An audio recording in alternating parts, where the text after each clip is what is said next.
શ્રીરામચંદ્રમ શરણમ પ્રપદ્યે શ્રીરામદૂતમ શરણમ પ્રપદ્યે. જય શ્રી રામ. મિત્રો આપણે સમયાંતરે જ્યારે જ્યારે આપણને અનુકૂળતા રહે અને શ્રી હનુમાનજી મહારાજ કૃપા કરે ત્યારે ત્યારે આપણે શ્રી હનુમાન ચાલીસા પર વાતો કરી રહ્યા છીએ. પહેલા એપિસોડમાં હનુમાન ચાલીસાનું પ્રાગટ્ય કેવી રીતે થયું એના પર આપણે વાતો કરી. બીજા એપિસોડમાં હનુમાન ચાલીસાના મંગલાચરણના પ્રથમ દોહા પર વાત કરી અને આજે આ ત્રીજા એપિસોડમાં હનુમાન ચાલીસાના મંગલાચરણના દ્વિતીય દોહા પર આપણે વાતો કરવી છે. આ બીજા દોહામાં ગોસ્વામી તુલસીદાસજી શ્રી હનુમાનજી મહારાજને પ્રાર્થના કરતા એવું કહે છે, બુદ્ધિહીન તનુ જાની કે સુમિરો પવન કુમાર બલ બુદ્ધિ વિદ્યા દેહુ મોહી હરહુ ક્લેશ વિકાર. ગોસ્વામી તુલસીદાસજી શ્રી હનુમાનજીને પ્રાર્થના કરતા એવું કહે છે, બુદ્ધિહીન તનુ જાની કે, હું મારી જાતને બુદ્ધિહીન સમજીને તમને પ્રાર્થના કરું છું. આપણને એક પ્રશ્ન થાય કે તુલસીદાસજી જેવા પ્રકાંડ પંડિત પોતાને બુદ્ધિહીન કેમ કહેતા હશે? તુલસીદાસજી કોઈ સામાન્ય નહોતા, અતિ વિદ્વાન હતા, અતિ બુદ્ધિશાળી હતા. તુલસીદાસજીએ જે રચનાઓની આ જગતને ભેટ આપી, પછી એ શ્રી રામચરિતમાનસ હોય કે શ્રી વિનય પત્રિકા હોય, અનેક એમની રચનાઓ જ્યારે આપણે વાંચીએ આપણને એમની વિદ્વત્તાનો પરિચય મળે. હું મિત્રો એક વાત તમને કહું કે તુલસીદાસજી કેટલા વિદ્વાન હતા એનો એક પરિચય એક નાની એવી ચોપાઈ પરથી આપણે મેળવવાનો પ્રયત્ન કરીએ. જ્યારે શ્રી હનુમાનજી મહારાજ અશોક વાટિકામાં ગયા, એમને ખૂબ ભૂખ લાગી અને માં સીતાએ એમને છૂટ આપી કે તું વૃક્ષો પરથી ફળ ખાઈ શકે. અને હનુમાનજી મહારાજે આખી અશોક વાટિકા ઉજાડી. એ વખતે રાવણના સેવકો આ સમાચાર લઈ અને રાવણ પાસે આવ્યા. મિત્રો, સામાન્ય રીતે આનંદના સમાચાર આપવા માટે કોઈ આવે ને ત્યારે એ જે બોલે એની બોલવાની રીત, અને જ્યારે કોઈ દુઃખના સમાચાર લઈને આવે અને એ રજૂ કરે ત્યારે એ રજૂ કરવાની રીત, એ બંને વચ્ચે જમીન આસમાનનો તફાવત છે. જ્યારે રાવણના સેવકો રાવણ પાસે આ સમાચાર લઈને આવ્યા અને એ રાવણને વાત કરે છે, એક તો દુઃખદ સમાચાર છે અને બીજું રાવણને કહે છે એટલે ગભરાટ એની પણ છે. એ વખતે શું બોલે છે તો તુલસીદાસજી ત્યાં લખે છે, નાથ એક આવા કપિભારી તે હું અશોક વાટિકા ઉજારી. આ ચોપાઈનું જે પહેલું ચરણ છે ને, એ પહેલા ચરણની અંદર તુલસીદાસજીએ જેટલા શબ્દોનો ઉપયોગ કર્યો છે એ બધા જ શબ્દોમાં માત્ર 2 અક્ષર છે. જે માણસ ખૂબ દુઃખી હોય, જે માણસ પરેશાન હોય, જે માણસ ગભરાયેલો હોય, એ માણસ વધારે બોલી ના શકે. અને સ્પષ્ટપણે આ ચોપાઈના શબ્દોમાં તમને જોવા મળે કે જે સેવક રાવણને આ વાત કરવા માટે આવ્યો છે એ કેટલો ગભરાયેલો છે. જરા વિચાર કરો, આ એક બાબત પરથી આપણે સમજી શકીએ કે તુલસીદાસજી કેવા વિદ્વાન અને કેવા પંડિત હતા. અને છતાં એ એવું કહે છે, બુદ્ધિહીન તનુ જાની કે. આવું કેમ? જ્યારે ભગવાનની સમીપ જવું હોય, ભગવાનનું સ્મરણ કરવું હોય, ભગવાનની પાસે બેસવું હોય તો આપણું પ્રજ્ઞાનું જે અભિમાન છે એને એક બાજુ મૂકવું પડે. મિત્રો, આ દુનિયાની અંદર અનેક પ્રકારના અહંકાર છે, અનેક પ્રકારના અભિમાન છે. કોઈને સત્તાનું અભિમાન હોય, કોઈને સંપત્તિનું અભિમાન હોય. એમ પ્રજ્ઞા એટલે તમારી વિદ્વત્તાનું પણ અભિમાન હોય. અને ભગવાનના રસ્તે ચાલવામાં સૌથી મોટું વિઘ્ન જો કોઈ હોય તો એ આ પ્રજ્ઞાનું અભિમાન છે, વિદ્વત્તાનું અભિમાન છે. અને એટલે તુલસીદાસજી પોતાની જાતને બુદ્ધિહીન કહે છે અને આપણને સૌને સંદેશો આપે છે કે જો તમારે ભગવાનનું ભજન કરવું હોય, સાચા અર્થમાં શ્રી હનુમાનજી મહારાજની આરાધના કરવી હોય તો સૌથી પહેલા તમે જે કંઈ પણ હોય, તમારી સંપત્તિને, તમારી સત્તાને, તમારી વિદ્વત્તાને, આ બધાને એક બાજુ રાખી દેજો. એક સાવ સામાન્ય માણસ બની આ બધી જ બાબતોને એક બાજુ ઉતારી, અભિમાનના અંચડાને એક બાજુ ઉતારી અને પછી ભગવાનનું ભજન કરવા માટે બેસજો, તો જ તમે ભગવાનની સાથે એકાકાર થઈ શકશો. આગળ તુલસીદાસજી એવું કહે છે, બુદ્ધિહીન તનુ જાની કે સુમિરો પવન કુમાર. હું પવન કુમારનું સ્મરણ કરું છું. શ્રી હનુમાન ચાલીસાની અંદર તુલસીદાસજીએ હનુમાનજીનું નામ પ્રથમ વખત જો લીધું હોય તો એ અહીંયા આવે છે. પવન કુમાર તરીકે શ્રી હનુમાનજીને સંબોધિત કર્યા છે. એમને પવન કુમાર જ કેમ કહ્યું હશે? કારણ કે હનુમાનજીને તો ઘણા નામથી બોલાવી શકાય. જો કદાચ પ્રાસ જ મેળવવો હોય તો અંજની કુમાર પણ કહી શકાય, કેસરી કુમાર પણ કહી શકાય. પવન કુમાર જ કેમ?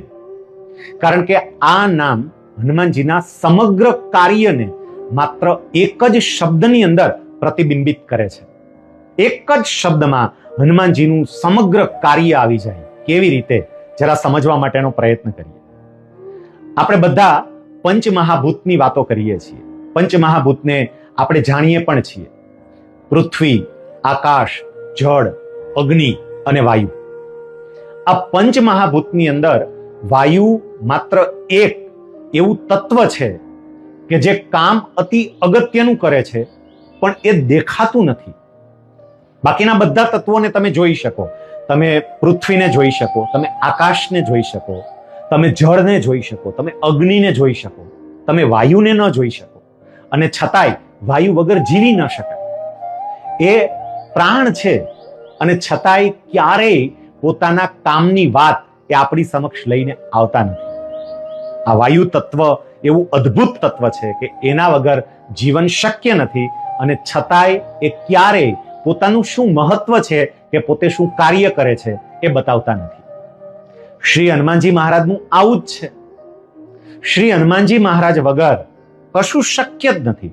પ્રભુ શ્રી રામના જે કંઈ પણ કામો છે એમાં હનુમાનજી તમે લઈ લો તો બધું શૂન્ય થઈ જાય. હનુમાનજી વગર કશું જ શક્ય નથી. હનુમાનજી પ્રાણ છે, અને આમ છતાં હનુમાનજીએ ક્યારેય પોતાના કાર્યનો દેખાડો કર્યો નથી. એક પ્રસંગ એવો શોધીને લાવો કે જ્યાં હનુમાનજીએ પોતાના કાર્યની વાત કરી હોય કે આ મેં કર્યું, આ મારા વગર ના થયું હોત. વાત જ નથી.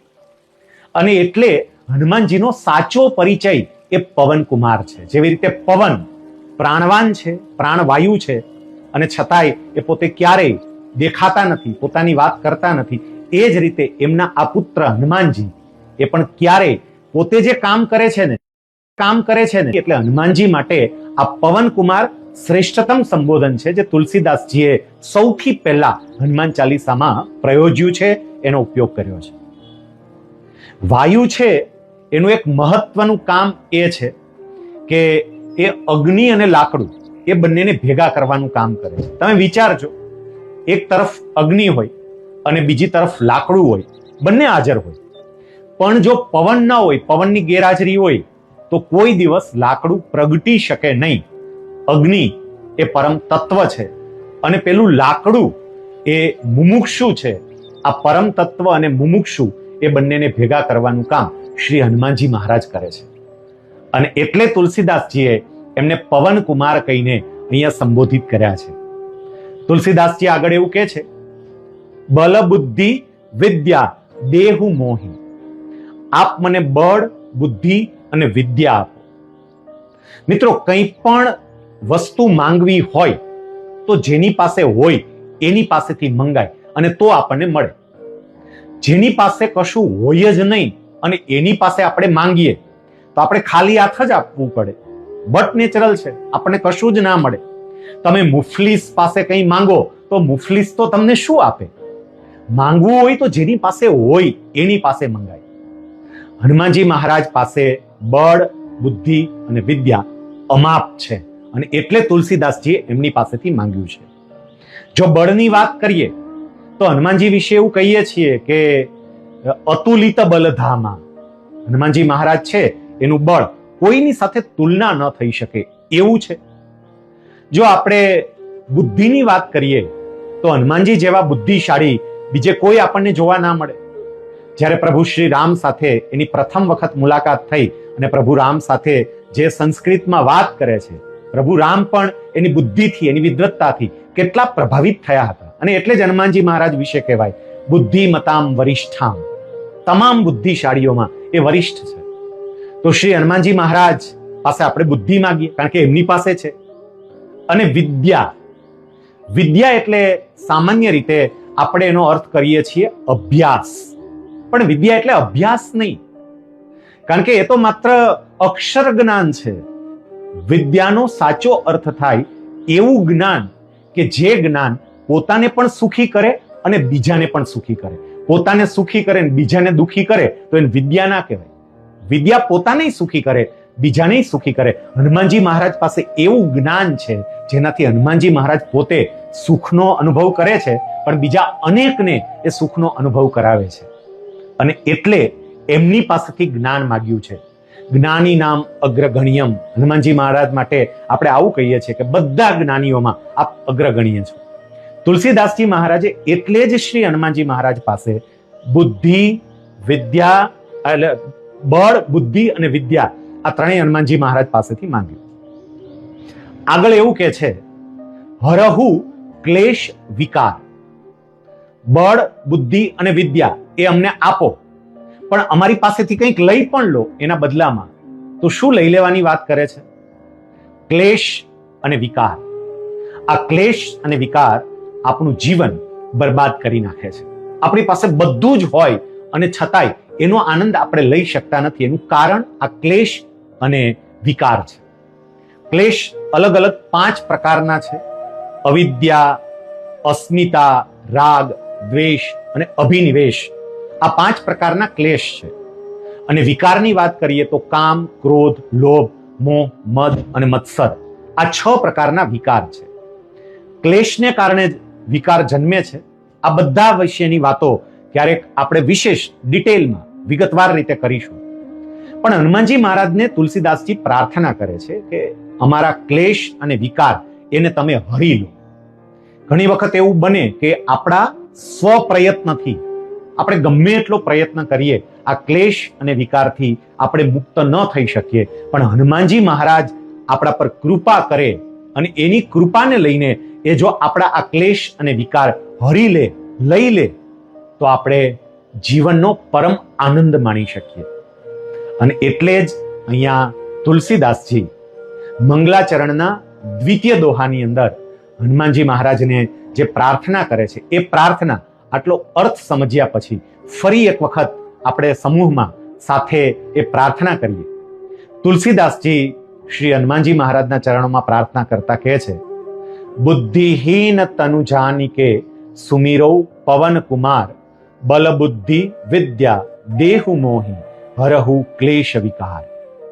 શ્રી હનુમાનજી મહારાજના ચરણોમાં પ્રાર્થના કરીએ, અમે સૌ હનુમાન ચાલીસાને સાચી અને સારી રીતે સમજી શકીએ અને જીવનમાં ઉતારી શકીએ એવી આપ શક્તિ આપજો, એવી આપ કૃપા વરસાવજો. ચોથા એપિસોડની અંદર ફરીથી મળીશું. ત્યાં સુધી સૌને જય શ્રી રામ, જય શ્રી હનુમાન, જય સ્વામિનારાયણ.